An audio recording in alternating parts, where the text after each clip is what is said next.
हे नारायण, आपको कोटि कोटि प्रणाम। हे विश्वेश्वर प्रणाम, आपको असंख्य प्रणाम। हे पद्मनाभ, मैं कौन हूं, मुझे बताने की कृपा कीजिए। हे वासुदेव, मुझे अस्तित्व दिया है तो पहचान भी दीजिए, परिचय भी प्रदान कीजिए। जो मैं हूं वही आप हैं, और जो आप हैं वही मैं हूं।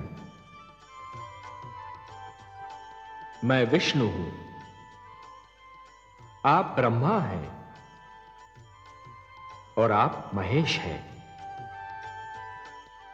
हम तीनों ही एक ही अस्तित्व के तीन रूप हैं, त्रिमूर्ति हैं।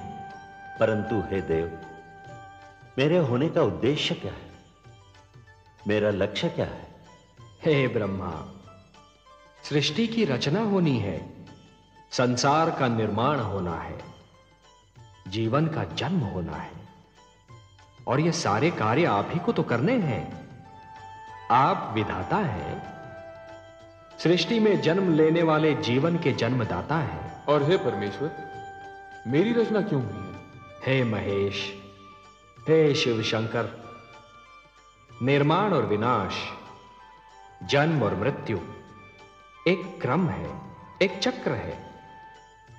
जो बना है उसे समाप्त भी होना है, जिसने जन्म लिया है उसे मृत्यु भी आनी है। यह क्रम चलता रहेगा, यही प्रकृति का नियम है। आरंभ ब्रह्मा है, और हे महेश, आप अंत हैं,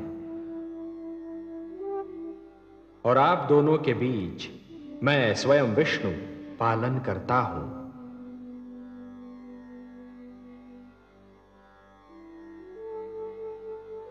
हे ब्रह्मा, हे विधाता, सृष्टि की रचना का शुभारंभ कीजिए।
प्रणाम परमेश्वर, प्रणाम। हे नारायण, आपको कोटि कोटि प्रणाम। हे नाथ, हे सर्वशक्तिमान, आप तो अपने आप में ही संपूर्ण थे, फिर मेरी रचना करने की क्या आवश्यकता थी? हे महादेवी, जैसे एक पुष्प सुगंध के बिना, वृक्ष फल के बिना और दर्पण छाया के बिना अधूरा होता है, उसी प्रकार एक पुरुष नारी के बिना अधूरा है। और ये तो केवल हम ही जानते हैं ना महादेवी, कि संसार को ममता और स्नेह और एक पुरुष को प्रेरणा, संघर्ष की शक्ति और जीवन भर का साथ केवल एक नारी ही दे सकती है। इसीलिए हमने आपकी रचना की है, और हम आपको एक सुंदर सा नाम भी देने जा रहे हैं, लक्ष्मी। संसार हमारे नाम से पहले आपका नाम लेगा, हमें लक्ष्मी नारायण के नाम से पुकारेगा। लक्ष्मी नारायण।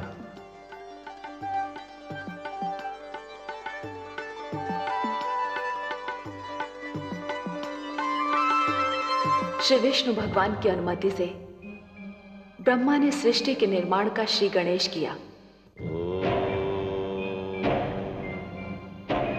सबसे पहले अपनी भुजाओं से उन्होंने 4 मनु पैदा किए।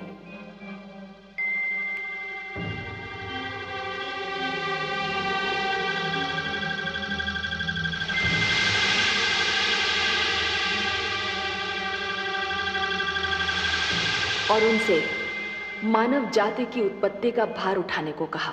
परंतु शिशु रूप में जन्मे इन संकादिक ऋषियों सनक, सनातन, सनंदन और सनत कुमार में इच्छा का अभाव था। मैं तुम्हें आज्ञा देता हूं, जो कार्य तुम्हें सौंपा है उसे तुम पृथ्वी पर जाकर पूर्ण करो।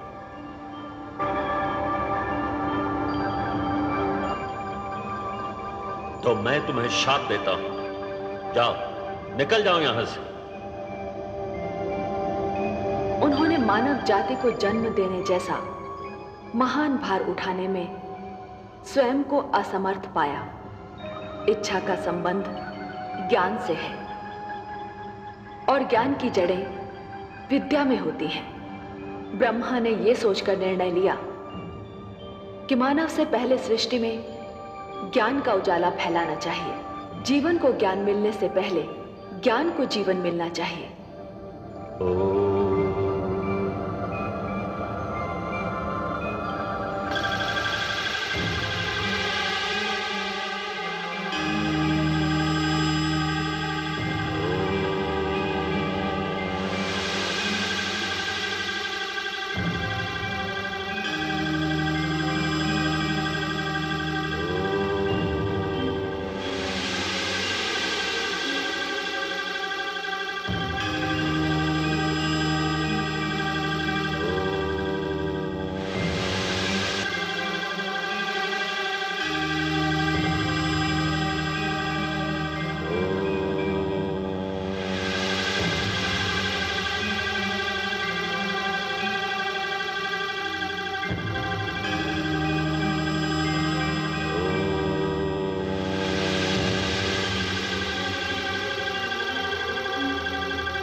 उन्होंने अपने शरीर से 7 आचार्यों को जन्म दिया और उनसे कहा, हे आचार्य जनों,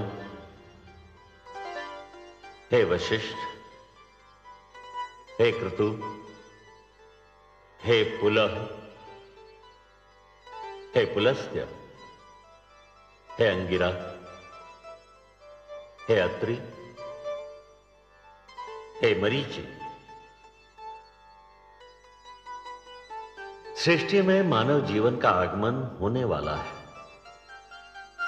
मानव को शिक्षा देना, उसके जीवन को दिशा देना आपके जन्म का कारण भी है और उद्देश्य भी। उसके मार्ग में ज्ञान का प्रकाश फैलाएंगे आप।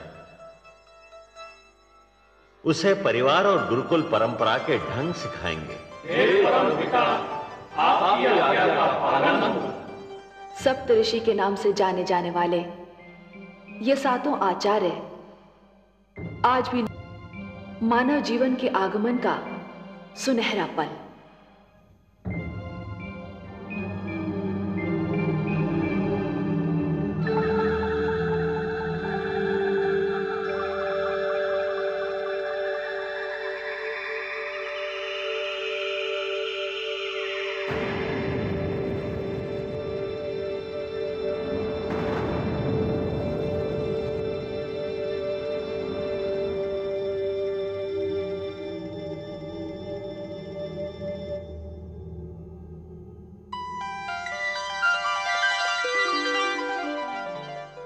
प्रणाम प्रभु।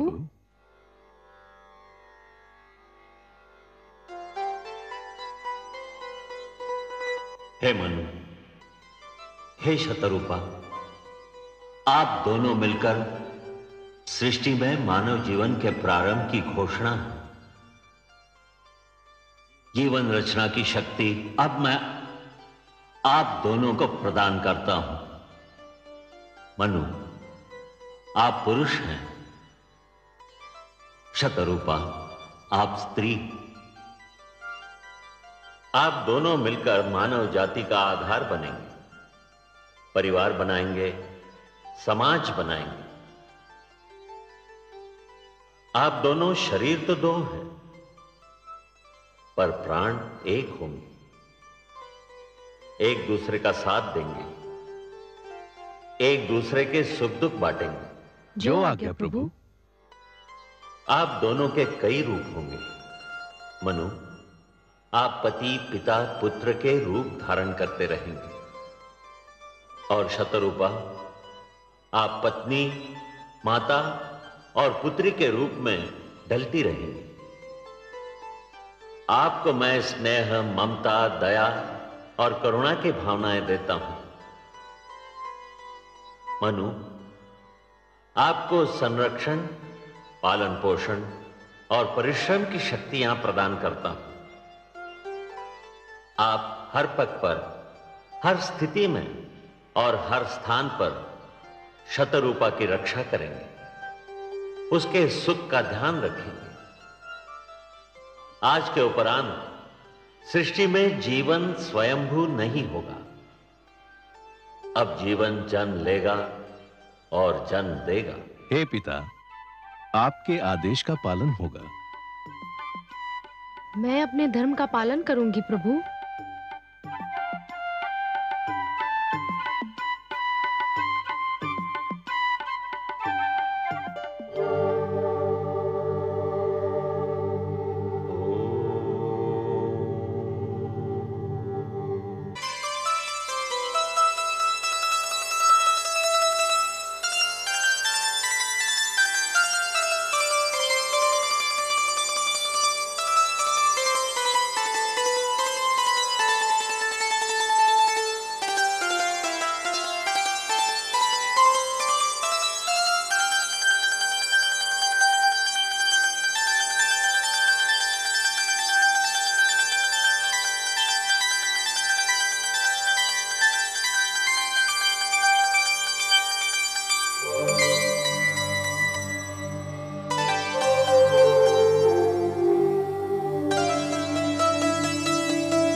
कहाँ चले गए थे आप? आपको पास न पाकर मैं कितनी घबरा गई थी। क्यों चले गए थे मुझसे दूर?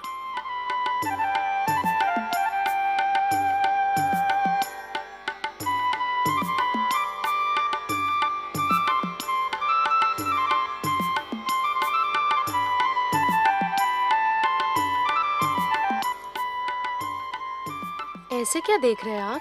देख नहीं रहा हूं देवी, सोच रहा हूं। क्या सोच रहे हैं? यही कि आपके प्रश्न का उत्तर दूं या ऐसे ही आपको निहारता रहूं, या आपकी मधुर वाणी सुनता रहूं। ऐसी क्या बात है मुझ में और मेरी वाणी में? आपको सामने पाकर मुझे ऐसा लगा जैसे उषा की लालिमा, पुष्प की कोमलता, चंद्रमा की शीतलता और झरनों की मधुरता सब एक ही शरीर में ढल गई हों। देवी, मैंने भोर भय पंछियों की चहकार सुनी, मैंने सूर्य की पहली किरण छूने पर कलियों की चटकार सुनी, मैंने सरोवर पर वर्षा की पहली बूंद की झनकार सुनी, परंतु उनमें वो संगीत और स्वर लहरी नहीं मिली जो आपकी वाणी में सुनाई दी। विश्वास नहीं होता कि ये सब क्यों हो रहा है, कैसे हो रहा है। कहीं ये कोई सपना तो नहीं, या सोए आप भी कोई सपना तो नहीं? तो मुझे छूकर देखिए, सपने को तो हाथों से छुआ भी नहीं जा सकता।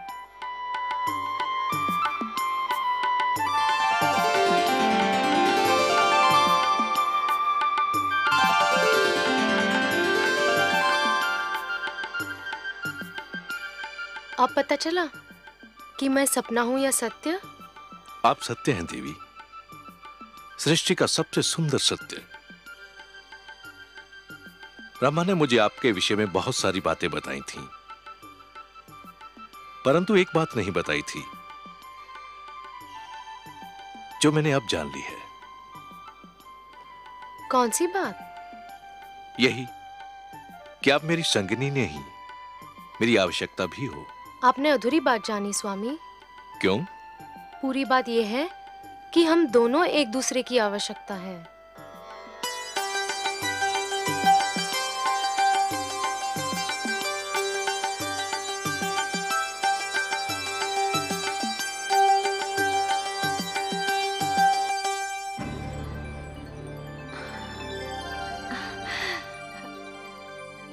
धन्य है आप प्रभु, आज आपकी लीला का एक अनोखा रंग देखा है मैंने।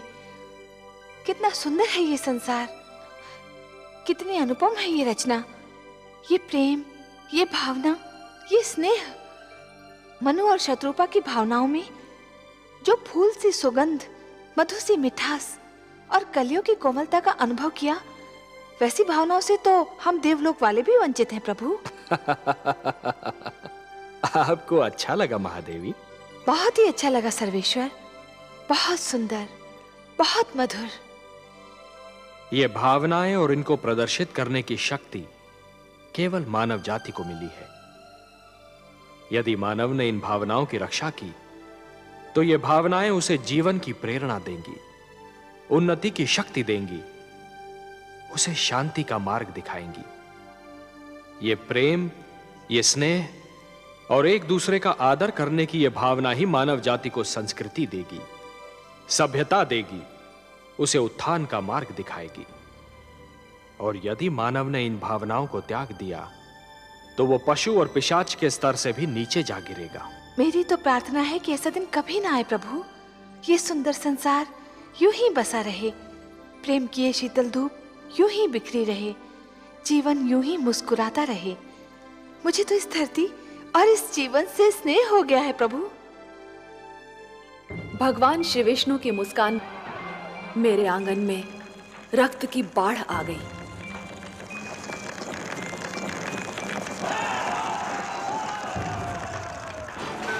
मैं घबरा गई। मैंने मानव को बार बार पुकारा, पर हाहाकार में उसने तो मेरी पुकार नहीं सुनी। परंतु मेरी ये पुकार देवलोक तक पहुंच गई।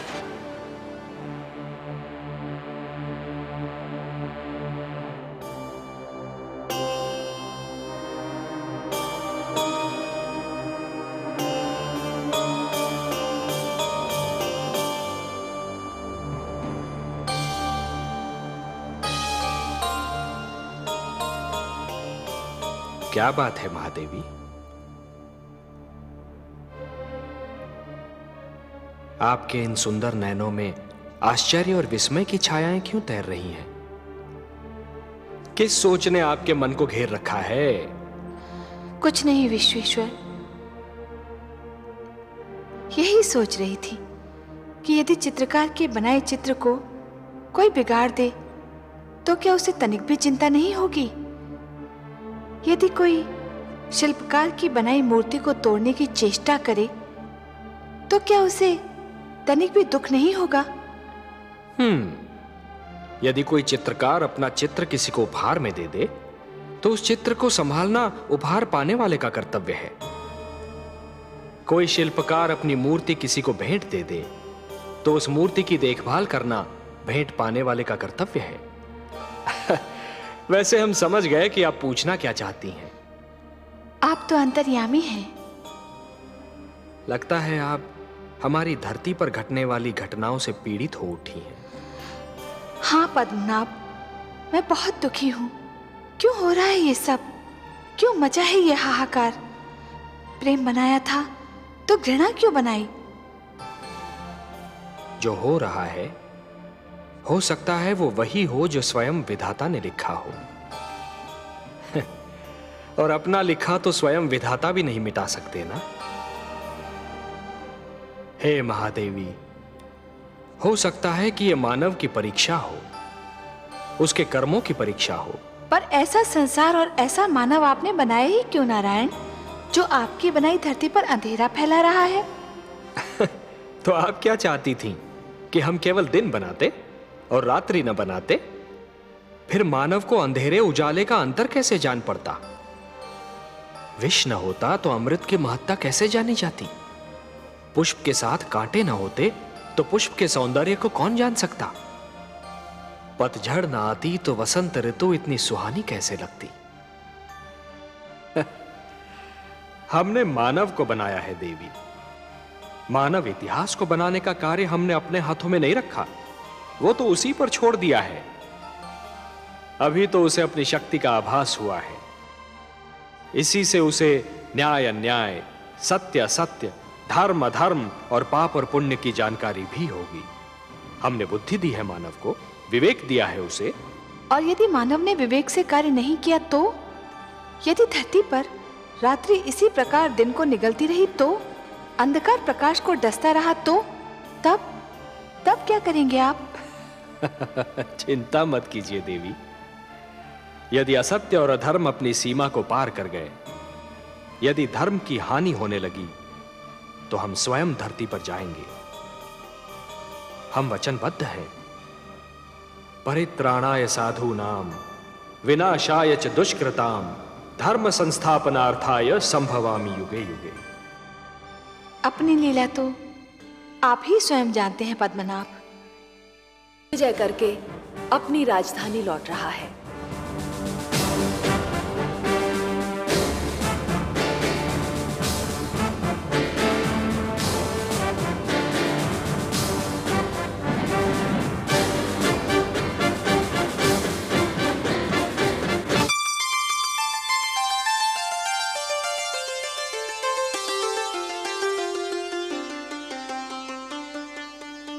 महारानी सुनीति की जय हो। महाराज उत्तानपाद दिग्विजय से लौटकर आ गए हैं। महारानी चलकर उनका स्वागत नहीं करेंगी?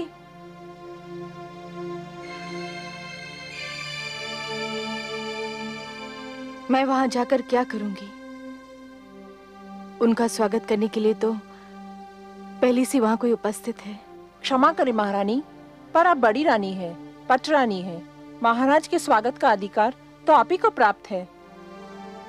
अपने स्वागत का अधिकार, देने न देने का अधिकार तो महाराज के हाथों में है। और महाराज ये अधिकार अब किसी और को दे चुके हैं। आप यही है बातें पिताश्री के स्वागत को नहीं गई? नहीं पुत्र, मैं नहीं गई। फिर मैं जाऊंगा पिताश्री का स्वागत करने। तुम भी ना जाओ पुत्र। क्यों बातें?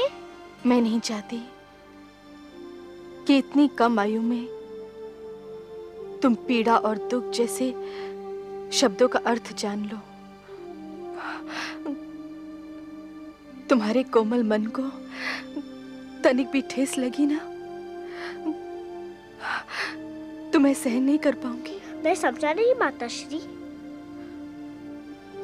अभी छोटे हो ना, बहुत सी बातें तुम्हें समझ नहीं आएंगी। पर माताश्री, मैं उनसे मिलने को व्याकुल हो रहा हूँ। इतने दिनों बाद तो लौटे हैं पिताश्री। जहाँ इतने दिन राह देखी है, थोड़ी देर और प्रतीक्षा नहीं कर सकते?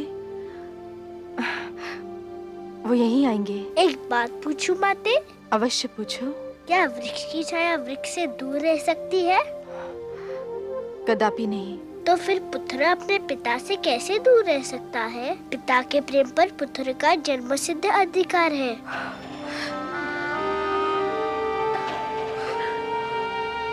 सारा झगड़ा ही तो अधिकारों का है पुत्र ध्रुव।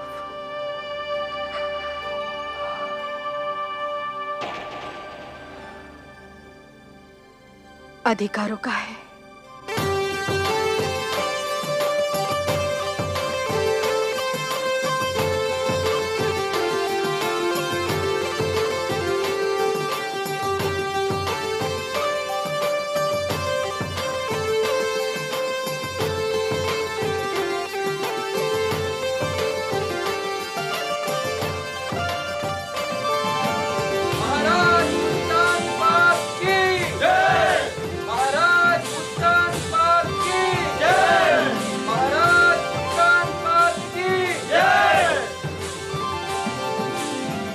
महारानी,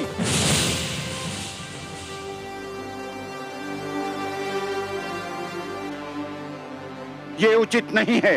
क्या उचित नहीं है? महाराज के स्वागत का प्रथम अधिकार बड़ी रानी को प्राप्त होता है। किंतु ये अधिकार महाराज ने बड़ी रानी से लेकर हमें दे दिया है। क्या अंतर पड़ता है गुरुदेव? दोनों ही हमारी रानियां हैं और दोनों में से कोई भी हमारा स्वागत कर सकती है।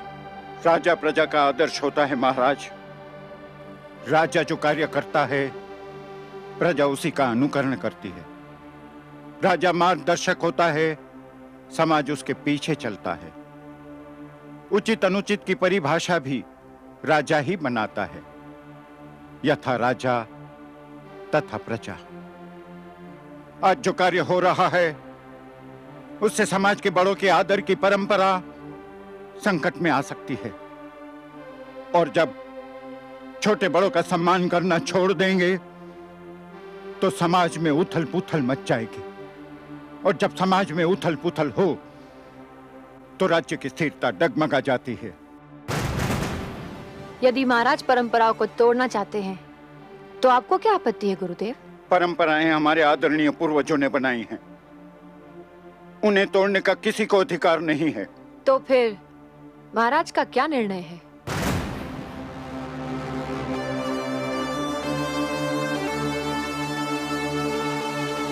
हमारा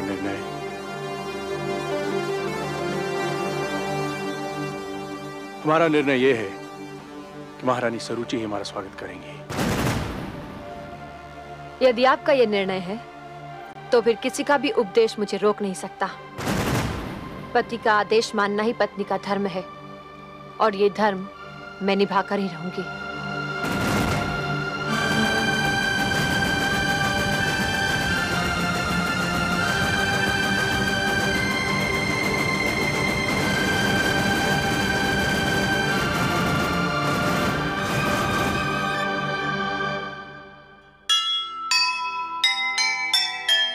जैसे चले महान जन वैसे चले समाज, वैसी बन जाए प्रजा जैसा होगा राज। टूटी अगर परंपरा टूटेंगे आदर्श, दुख ही दुख छा जाएंगे, मिट जाएंगे हर्ष, मिट जाएंगे हर्ष।